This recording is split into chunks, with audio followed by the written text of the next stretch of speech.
మర్చిపోయినావు కదా, మర్చిపోయినవులే. అయినా మనకు ఈ డేట్స్ ఎందుకు చెప్ప అవసరము. నెక్స్ట్ మంత్ ఎట్లా February 14th వస్తుంది, వ్యాలంటైన్స్ డే. దాని గురించి ఖచ్చితంగా గుర్తుపెట్టుకోవాలి. ఇన్స్టాగ్రామ్ లో పోస్టులు కూడా పెట్టాలి కదా. మ్యాటర్ ఏంటంటే నాకు ఒక one of the worst habit ఉంది. అదేంటిదంటే నేను ఎవరి దగ్గర నుంచి అయినా గ్రేట్ లీడర్స్ దగ్గర నుంచి, గ్రేట్ పర్సనాలిటీస్ దగ్గర నుంచి ఏదైనా ఒకటి నేర్చుకున్నాను అంటే ఖచ్చితంగా నాలో మాత్రం అస్సలే పెట్టుకోను. ఎందుకంటే ఆ లర్నింగ్ అనేది ఒక పర్సన్ కి మాత్రం అంకితం కాదు, ఒక జనరేషన్ కి అంకితం. మ్యాటర్ ఏంటంటే కొందరి గురించి పేరు చెప్పి వాళ్ళ యొక్క హిస్టరీ గురించి చెప్తూ ఉంటే లాస్ట్ క్లైమాక్స్ లో గూస్ బంప్స్ వస్తాయి. కానీ అదేందో మహారాణా ప్రతాప్ అన్న పేరుకే గూస్ బంప్స్ వస్తాయి. 1597వ సంవత్సరం అంటే నేను పుట్టిన దానికంటే ఒక 400 సంవత్సరాల ముందర ఎగ్జాక్ట్ ఈ రోజు మహారాణా ప్రతాప్ గారు మరణించారు. మనం అతను మరణించినాడు అని చెప్పేసి బాధపడాల్సిన అవసరం లేదు. మనం ఇంకా చాలా హ్యాపీగా ఫీల్ అయ్యాలి. ఎందుకంటే అటువంటి పర్సన్ అటువంటి భూమి మీద పుట్టి మన భారతదేశం ఫ్రీడమ్ కోసం అతని కంఫర్ట్ ని కూడా వదులుకున్నాడు అనమాట. నేను ఒకటి నేర్చుకోమన్నా కదా ప్రతి ఒక్కరి దగ్గర నుంచి.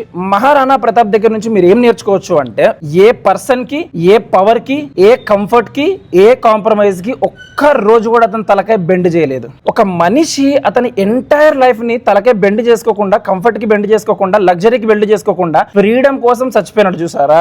మనము కనీసం అంటే కనీసము మనకున్న చిన్ని చిన్ని డ్రీమ్స్ కోసం మనము మన చిన్ని చిన్ని ఎక్స్క్యూజెస్ దగ్గర తలకాయలు వంచొద్దు. షేర్ చేయండి, నలుగురికి షేర్ చేయండి. మీకు కూడా బ్యాడ్ క్వాలిటీ పెట్టుకోండి, నలుగురికి ఒక గ్రేట్ థింగ్ నేర్చుకోవడానికి వాళ్ళకు కూడా హెల్ప్ చేయండి. మహారాణా ప్రతాప్ గారనే కాదు, అబ్దుల్ కలాం దగ్గర నుంచి నేర్చుకోవచ్చు, మీరు ఛత్రపతి శివాజీ మహారాజ్ దగ్గర నుంచి నేర్చుకోవచ్చు, బిఆర్ అంబేద్కర్ గారి దగ్గర నుంచి నేర్చుకోవచ్చు. ఒక్కొక్కరి దగ్గర నుంచి ఒక్కొక్కటి నేర్చుకుంటే మన ఇండియాలో అటువంటి మంది వేలకు లక్షలు ఉన్నారు, మంచి మంచి గ్రేట్ పీపుల్. మీరు జీవితంలో ఎక్స్ట్రా వేరే ఏం నేర్చుకోవాల్సిన అవసరం లేదు. అదనమాట మ్యాటర్.